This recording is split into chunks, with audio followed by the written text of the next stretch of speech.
Hey everyone, welcome back to my YouTube channel Commerce Tutorpedia. This is a fast track revision for your UGC, NET, JRF and SET exam. And in this video we are going to discuss about banking sector reforms. और मैं try करूँगी सारी चीज़ें जो भी important है वो सब आपको डिस्कस करने की. But do like share and subscribe commerce Tutopedia. So banking sector reforms जो हैं वो है रिफॉर्म्स आफ्टर 1990. ये दो फेजेस के अंदर थे. एक तो है 1992 के अंदर जिस बेसिस था जिसका Narasimha committee for enabling and strengthening the banking system. दूसरा है 1998 के अंदर on basis Narasimha committee 2 for structural changes, improvement and transparency levels and standard of disclosures. इन दोनों में डिफरेंस आपको पता होना चाहिए. जो फर्स्ट कमेटी थी या सेकंड कमेटी थी वो उनका जो बेसिस क्या क्या था, ऑब्जेक्टिव क्या था इस रिफॉर्म का. To increase efficiency and stability in banks and to upgrade them to international standards. Second, prescribe prudential norms to improve financial health and supervisory systems. अब है पॉइंट्स कि क्या क्या पॉइंट्स इसके अंदर है. पहला है बेसिक बैंकिंग के ऊपर ध्यान देना. To extend banking services to different sections of population. Second, deregulation of interest rate. Controls on interest rate should be removed, should be determined by demand and supply. Ceiling were imposed on the maximum and minimum limits of interest rates. All right, आगे आ जाते हैं. फिर है reducing reserve requirement. अब CRR और SLR, ठीक है. अब ये आप मुझे बताएंगे कि CRR SLR प्रेजेंट में क्या है, बहुत इंपॉर्टेंट पॉइंट है. ठीक है, तो CRR को और SLR को रिड्यूस कर दिया गया था. पहले कितना था 15%, उसको रिड्यूस करके 4 से 5% के बीच में रखा गया. SLR भी 38.5% से 25% लाया गया इन 5 ईयर्स. फिर है diversification of services.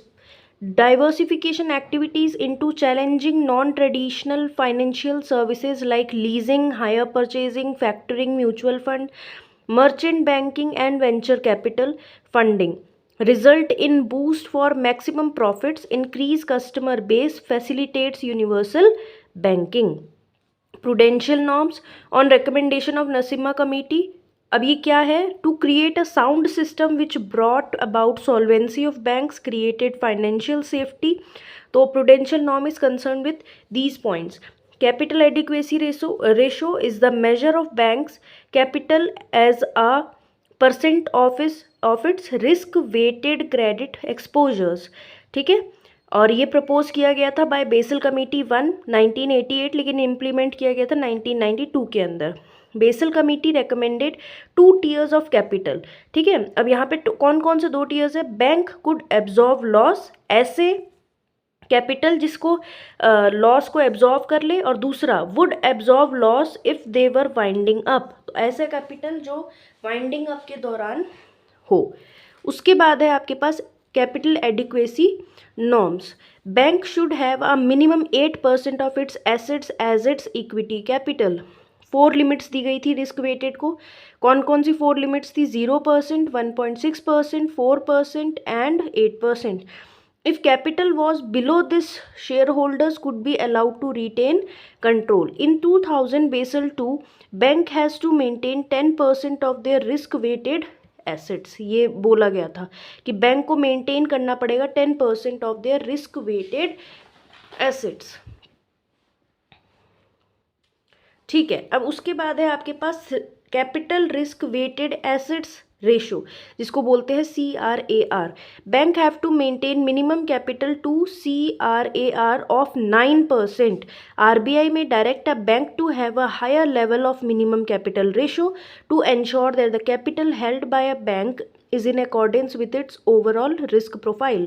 By March 31, 2010, all banks were required to maintain individually and at a consolidated level a minimum tier 1 ratio of at least 6%. तो tier 1 के अंदर 6% कैपिटल रिटेन रखना ज़रूरी है. According to Basel 2 norms, minimum capital depend on the requirement as per Basel 1 framework for credit and market risk. The claims of central government will be assigned 0% risk, while जो state government है उसको 20% का risk assign किया जाएगा. फिर है venture capital funds. ठीक है, वेंचर कैपिटल फंड्स के अंदर हमें क्या क्या पढ़ना है? वेंचर कैपिटल फंड्स जो है discloses with regard to disclosures with regards to venture capital fund is necessary because it can increase risk. तो हर एक बैंक को इसको disclose करके रखना पड़ेगा. It was made at par with equity and had to be in compliance with capital market exposure ceiling for direct investment in equity. The quoted shares, bonds, units of venture capital funds in the bank's portfolio would be held under the available for sale category. ठीक है, और उनको mark करेगा daily. Banks investment in unquoted जो आपके पास venture capital fund है made after issuance of these guidelines would be classified under the held for maturity for an initial period of 3 years. 150% risk is weighted.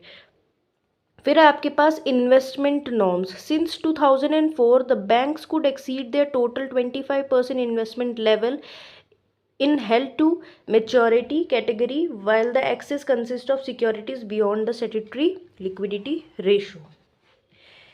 फिर है आपके पास banking supervision. Basel committee recommended to set up a group on banking supervision to monitor the capital adequacy norms to promote soundness of banks. Basel committee was established by banks of international settlements and conducted meeting 4 times a year. ठीक है, ये important है. Basel committee on banking supervision decided to introduce Basel 2 reforms. They brought out a document called International Convergence of Capital Measurement of Capital Standard. To bring in reforms, a steering committee was formed. Members were appointed from senior staff of banks, IBA and RBI. फिर है market discipline भी इसी के अंदर दिया गया था. फिर है transparency of disclosures, income recognition and assets classification, ये इंपॉर्टेंट है. The prudential norm prescribe that assets should be classified into standard assets and non performing assets. Standard assets and NPA. Standard assets तो समझ में आ गया. NPA जो है वो 3 parts में डिवाइडेड है. पहला है सब स्टैंडर्ड. ऐसे एनपीए जो कि लेस देन 12 मंथ के लिए है. ठीक है ना, मतलब अभी तक एनपीए है, नॉन परफॉर्मिंग है. प्रोविजन इसके लिए दिया जाएगा 10% ऑफ टोटल आउटस्टैंडिंग के लिए. डाउटफुल जो है उनको सब स्टैंडर्ड्स भी बोलते हैं एसेट्स. और ये ऐसे है जो कि मोर देन 12 मंथ्स है अभी तक NPA. 100% of unsecured portion and 50 to 20% of secured. Loss या फिर not performing more than 36 month तो वो 100% आप उसका प्रोविजन बनाएंगे. फिर इसके अंदर आता है आपके पास, इसमें हम पढ़ेंगे रिस्क मैनेजमेंट. एक मिनट. Risk management. Basel norm stated that the banking supervisor have to monitor and control all risk in banks. 1999 RBI directed banks to have an effective liability management, ALM, assets liability management, in which risk have to be identified, measured and monitored to control them effectively. Every bank is required to have an asset liability committee which would monitor the liquidity bank through cash flow और maturity mismatch. ठीक है, अब ये चीज़ पता लग रही होगी कि यहाँ पे बहुत ज़्यादा बैंक को अब किस तरीके से इम्प्रूव किया जाए, बेस्ट बनाया जाए वर्ल्ड के अंदर या कम्पीट करने के लिए बनाया जाए. उस हिसाब से बेसल नॉर्म था, ये बैंकिंग रिफॉर्म था, सॉरी. फिर है risk management according to Basel principles. किस तरीके से करेंगे रिस्क का मैनेजमेंट? एक तो होगा ऑन साइट सुपरविजन, दूसरा कहलाया जाएगा ऑफ साइट सुपरविजन. ठीक है. अब कैमल्स अगर आप देखोगे तो कैमल्स के बारे में हमें पढ़ना है. Capital adequacy, asset quality management, earning liquidity system है इसका पूरा का पूरा फुल फॉर्म. ये हो सकता है आ जाए. और ये भी पूछा जा सकता है क्या ये ऑन साइट सुपरविजन में आता है या ऑफ साइट? तो ये आता है ऑन साइट सुपरविजन में. Means submit the data to central bank of the country. Off site supervision का मतलब क्या है? Means submit the data to central bank of the country. फिर है कंसोलिडेटेड सुपरविजन्स के बारे में. The annual report of banks are expected to provide information and consolidate data of both the banks and subsidiaries.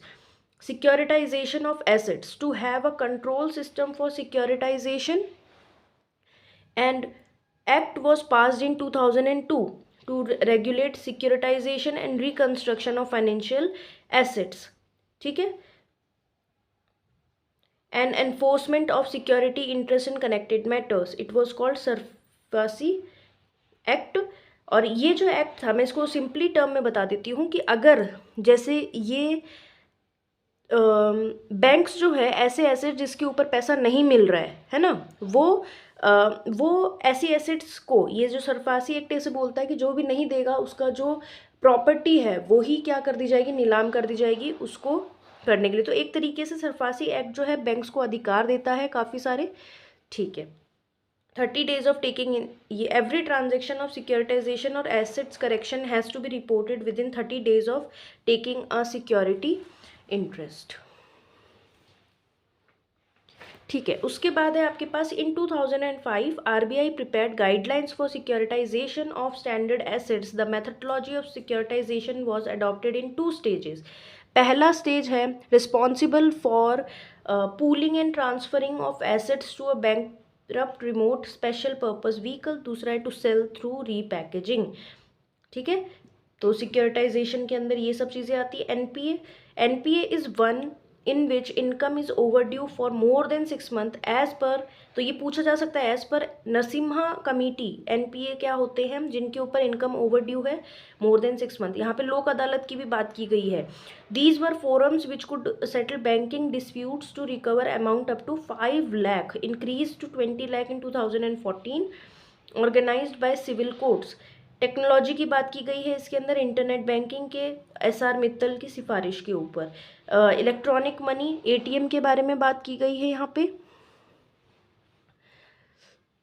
ठीक है, ATM के बारे में anti money laundering financial action task force के बारे में जिसका नाम था FATF। और ये सारे के सारे पॉइंट्स हैं यहाँ पे, कुल मिला के 26 पॉइंट्स थे आपके पास। मर्जर्स और एमलगमेशन के बारे में बात की गई है, protected disclosure scheme for private sectors and foreign banks के बारे में, सेटलमेंट ऑफ डिपॉजिटर्स क्लेम्स। इनमें जो है ये जितने भी मैंने लिखे हुए हैं ऐसे थे। एक ये देख लीजिए, बैंकिंग ऑम्बड्समैन स्कीम 1995 के अंदर हुई थी यहाँ पे। ठीक है, बस ये चीज़ ज़्यादा इंपॉर्टेंट थी आपके पास। ये थे 26 points of your banking sector reforms. And मैं आपके लिए लेके आऊँगी अब बेसल 2 के जो 3 पिलर्स है उसके बारे में वीडियो। बट आपको ये वीडियो को वायरल करना होगा। Do like share and subscribe commerce ट्यूटोपीडिया।